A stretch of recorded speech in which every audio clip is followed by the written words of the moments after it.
कराची में फायरिंग के मुख्तलिफ वाक़यात में खातून समेत 5 अफराद जाँ बहक और 1 शख्स जख्मी हो गया। डिफेंस फेज 5 में फ्लैट से ख्वाजा सरा की लाश मिली है।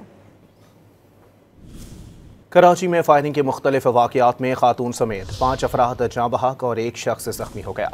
डिफेंस फेज 5 में फ्लैट से ख्वाजा सरा की लाश मिली है। कराची में फायरिंग के मुख्तलिफ वाक़यात में खातून समेत 5 अफराद जाँ बहक और 1 शख्स जख्मी हो गया।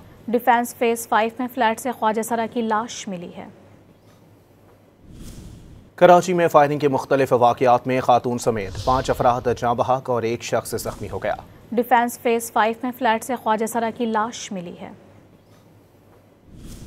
कराची में फायरिंग के मुख्तलिफ वाक़यात में खातून समेत 5 अफराद जाँ बहक और 1 शख्स जख्मी हो गया। डिफेंस फेज 5 में फ्लैट से ख्वाजा सरा की लाश मिली है। कराची में फायरिंग के मुख्तलिफ वाक़यात में खातून समेत 5 अफराद जाँ बहक और 1 शख्स जख्मी हो गया। कराची में फायरिंग के मुख्तलिफ वाक़यात में खातून समेत 5 अफराद जाँ बहक और 1 शख्स जख्मी हो गया। कराची में फायरिंग के मुख्तलिफ वाक़यात में खातून समेत 5 अफराद जाँ बहक और 1 शख्स जख्मी हो गया। डिफेंस फेज 5 में फ्लैट से ख्वाजा सरा की लाश मिली है। कराची में फायरिंग के मुख्तलिफ वाक़यात में खातून समेत 5 अफराद जाँ बहक और 1 शख्स जख्मी हो गया।